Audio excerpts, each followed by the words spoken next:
Olá galera, tudo tranquilo? Vamos lá? O vídeo de hoje é sobre momento de uma força.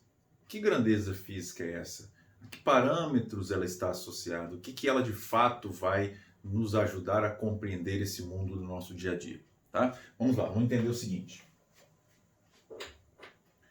Vamos supor que isso aqui seja um parafuso que esteja numa parede, ou seja um parafuso de uma roda de carro. Eu quero tirar esse parafuso, então eu vou usar uma chave para isso, certo? Eu vou encaixar essa chave aqui, encaixei.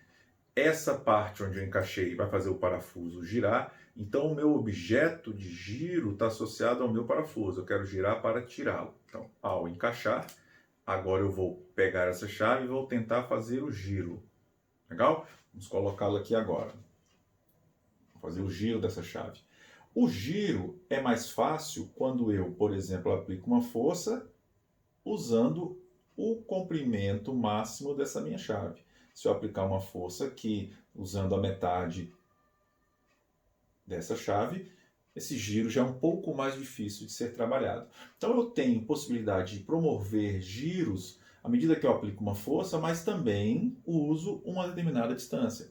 Se eu aplicar uma força aqui, seria basicamente eu nem usar a chave, eu vou ter uma grande dificuldade. Eu vou usar praticamente só, vamos supor aqui um círculo, só o próprio raio de distância em função de um ponto central. Legal? Então essa minha grandeza que vai me dar a noção dessa minha facilidade em promover o giro ou a dificuldade em promover o giro associado à rotação de um corpo é o momento de uma força. O momento de uma força, nós vamos usar a letra M. Ela vai ser o produto da força aplicada vezes a distância vezes o seno de um ângulo θ ou alfa. Vamos discutir na sequência esse seno. Quando você olha força vezes distância, lembra até um pouco a equação do trabalho mecânico, tá bom? Momento ou torque de uma força. Momento de uma força ou torque. Legal? Então esse momento agora eu vou fazer um desenho, nós vamos discutir esse momento e ver a relação matemática em que você aplica essas três identidades aqui, a força, a distância e o seno, ok? Então vou fazer um desenho e a partir daí nós vamos discutir, tudo bem? Um segundo para eu fazer o desenho.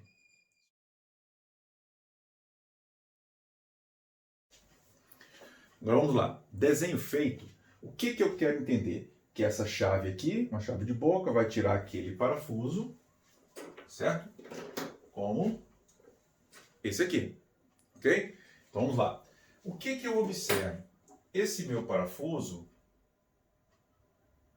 ele tem um centro de massa e ele vai ser o ponto no qual eu vou imaginar o giro dele. Legal? Se eu tirar a chave, aqui a chave e está aqui o parafuso. Se eu tiro a chave e tento tirar o parafuso, a distância que eu vou usar é essa daqui, ó, onde eu aplique a força. Essa distância é muito pequena, então o momento vai ser menor. Legal? Eu faço o quê? Uso a chave, encaixo ela aqui para poder trabalhar uma distância adequada, que eu facilite o giro, aumente o meu momento, ok? Então vamos mirar esse ponto aqui. Esse ponto aqui, ele vai ser o ponto relevante para a gente. Então eu já vou pensar nele aqui, ó. Certo? A partir dele eu vou medindo as distâncias. Então a distância é a partir do meu pivô, do ponto que eu percebo que não vai girar. Tá? O giro é desse pontinho. Então esse passa a ser o meu ponto material a ser analisado aqui. Tudo bem? Então vamos lá. Eu vou aplicar uma força aqui, ó. Se eu aplicar essa força, que eu vou chamar de F1, para essa força F1 aplicada nesse ponto, até em cima da própria reta suporte, até o meu ponto, que eu vou chamar de pivô, eu tenho uma distância D1. Legal? Então qual vai ser o momento dessa força? O momento da força número 1 seria F1 vezes D1 vezes o seno de um ângulo θ. Tá? Vou chamar aqui de θ1. Tudo bem? Deixa eu guardado por enquanto. Legal? Depois eu vou aplicar uma outra força aqui, ó. Vou chamar essa força de F2. Mas desse ponto onde eu aplico o F2 até aqui, a distância é a mesma. Legal? Então o D1 aqui é igual ao D2, certo? Então a minha distância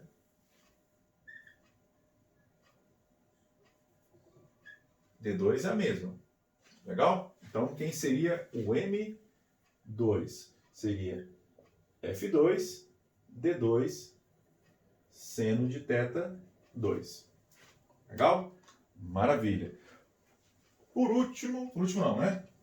Vou aplicar agora uma força aqui, ó.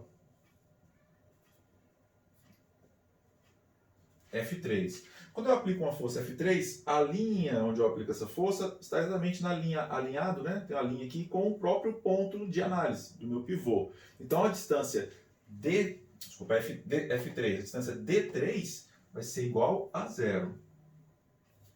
Então qual seria o meu momento número 3? Meu momento número 3 é aquela minha força F3 vezes o D3 vezes o seno de um θ3. Legal? Vou aplicar mais uma força. Vou aplicar uma força aqui, ó.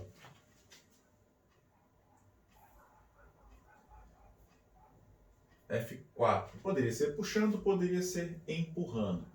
Legal? Para aquela força F4, eu tenho um momento número 4. Vamos colocar aqui, ó. Quem seria meu momento número 4? O F4 vezes o D4 vezes o seno de um θ4. A distância D4, já não vou nem colocar para não fluir demais, é a mesma distância D1 e D2. Ok? Então vamos lá. Essas forças, vamos fazer a parte prática aqui, ó. Teria aqui o meu parafuso, teria aqui minha chave. Então tá aqui, ó.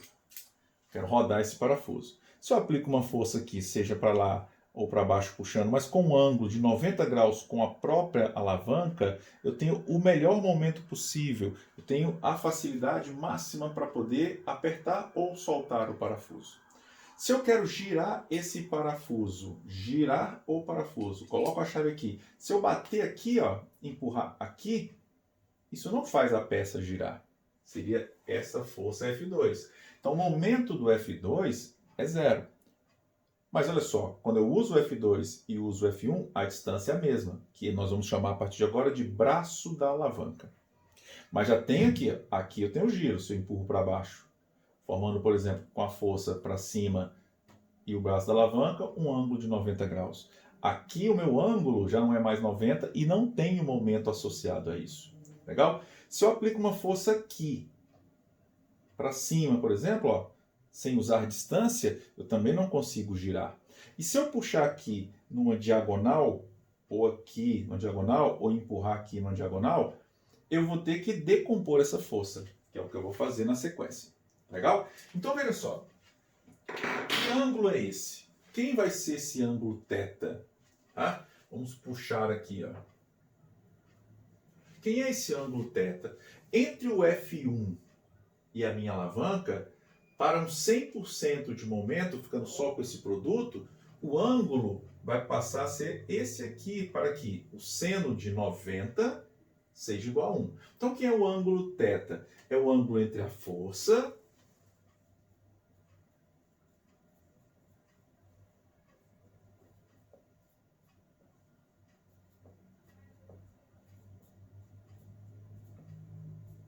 e o braço da alavanca, ou alguns autores chamam de reta suporte, tá? Vou colocar aqui, reta suporte. Nesse aqui, para cá, esse ângulo vale 90 graus, cujo seno é 1 e eu trabalho com o momento máximo, que é a melhor situação de giro possível, que é o M1. Então, quem seria o θ1? Então, meu θ1 vai ser 90 graus. Certo? Agora aqui, ó, entre F2 e o braço da alavanca, como se fosse a continuação da chave, eu tenho 0 ou 180, tá? Vamos colocar aqui um ângulo de 0, certo? ou 180, eu posso ou empurrar ou puxar. O importante é entender que o seno desse θ2 anula todo o meu momento. Momento 3, eu até tenho um ângulo entre o braço da alavanca e a força, um ângulo bom, mas eu não tenho distância d3. Então, nesse caso aqui, o meu momento vai ser 0, porque a minha distância 3 é igual a 0. Quem é o θ4? O θ4 é esse ângulo aqui, ó. Legal? E eu vou pegar isso aqui e fazer uma decomposição vetorial. Vamos lá. Se eu tenho esse ponto aqui analisado, puxei com a força F4. Essa força F4 eu vou decompor. Uma componente dela está para baixo. Eu chamaria, por exemplo, de F4Y. Uma outra componente dela para cá. Eu chamaria de F4X. E aí o que eu entendo? Uma componente do F4, ela empurra a chave para lá, como faz, por exemplo, o F2. Então, esse momento aqui é nulo. Então, apenas uma componente dela é usada para baixo, o que faria um movimento de rotação similar ao F1, ó, que daria um momento ótimo, né? Então, eu pego apenas essa componente. Olha esse ângulo aqui, ó, que eu chamei de θ4. Pega essa F4Y e traz para cá. Faz a projeção dela aqui, ó, falando da minha decomposição vetorial. Como me interessa esse FY aqui, em relação a esse triângulo formado, o seno de θ4 é o cateto oposto, F4Y, sobre a hipotenusa F4. Por isso que eu trabalho com o seno. Tudo bem? Por que eu estou decompondo isso daí, te mostrando, relacionando isso? Por quê? Em muitos livros, isso é bem comum, não tem erro nenhum, tá? É muito comum você encontrar que o momento de uma força é apenas definido por F vezes D. F vezes D. Legal. Mas quando a força não for, por exemplo, similar ao F1, similar ao F2, quando a força for, por exemplo, similar ao F4, você vai ter que fazer a decomposição dela. Tá? Quando eu escrevo a equação desse jeito, eu já venho com a decomposição. Tudo bem? Só que agora é o seguinte, volta para cá. Olha a minha reta suporte. Ó. A minha reta suporte é isso aqui. Ó. Seria a continuação, né? A própria chave e uma possível continuação dela. Acontece que entre a reta suporte eu tenho dois ângulos. Ó. Entre a força F4, por exemplo, ó, tenho dois ângulos. Esse θ4 e esse outro ângulo aqui. Ó. Então, na verdade, quando eu for trabalhar no exercício, o ângulo que eu vou usar na minha equação é o ângulo entre a força e a reta suporte. Mas olha só, eu tenho dois ângulos, e os dois são suplementares. Eu tenho um ângulo pequeno e um grande. Então, eu tenho o ângulo, vou acrescentar aqui, ó, menor, tá? Ou o menor ângulo, legal?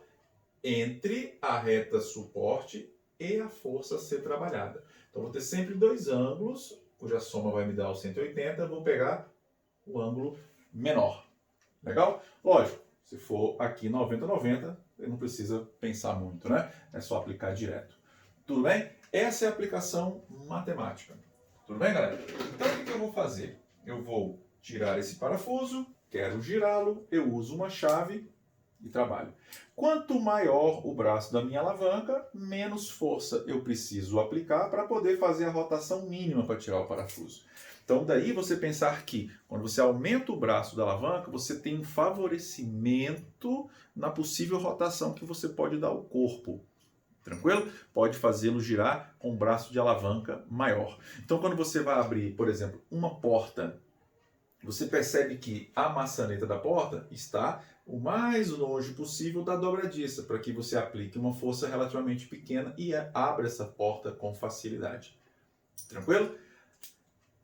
Existem algumas chaves, vamos supor que eu tivesse uma chave aqui, que fosse uma peça de metal para cá e ao mesmo tempo uma peça de metal para cá, como algumas chaves, né, que tiram parafusos de roda. E se eu puxo para cá e a outra metade eu empurro, eu tenho o famoso binário. Eu vou te mostrar um binário bem simples, tá? Vamos lá. Olha aqui, ó, um cubo mágico.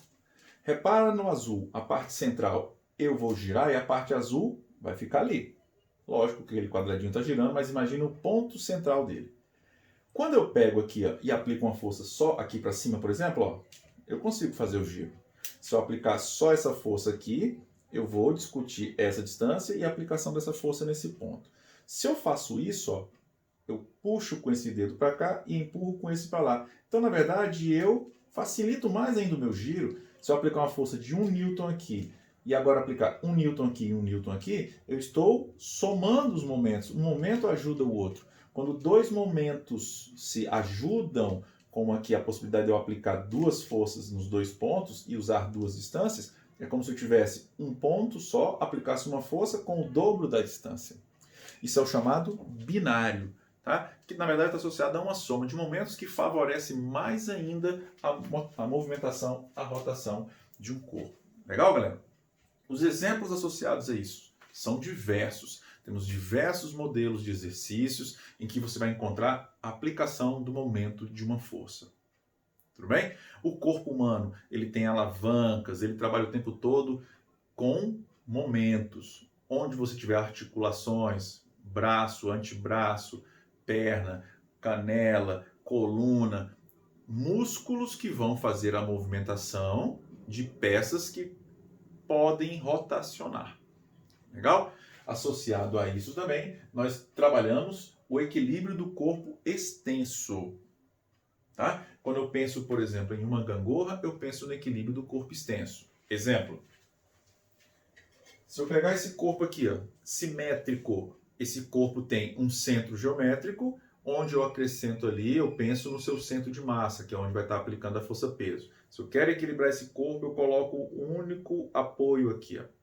Se eu colocar um peso aqui, como por exemplo uma criança sentada, e colocar outra criança de mesma massa, de mesmo peso aqui, usando a mesma distância, esse corpo vai continuar parado. Eu vou ter ele em equilíbrio. Mas se eu colocar um corpo mais pesado, a uma distância D, metade da peça, a outra metade, um outro corpo mais leve, o giro acontece. Numa balança, se eu quero, por exemplo, ter o equilíbrio, que é o símbolo, por exemplo, da justiça, ter o equilíbrio, não pender para nenhum lado, eu coloco um corpo com um certo peso aqui, aplico uma força, usando uma distância, coloco outro corpo aqui com peso idêntico, usando a mesma distância, e aí eu tenho, a partir do meu ponto de apoio, um equilíbrio, que é o equilíbrio do corpo extenso. E no equilíbrio do corpo extenso, eu tenho que dizer que um momento num sentido tem que ser igual ao outro momento no sentido contrário. Aí eu consigo fazer o equilíbrio.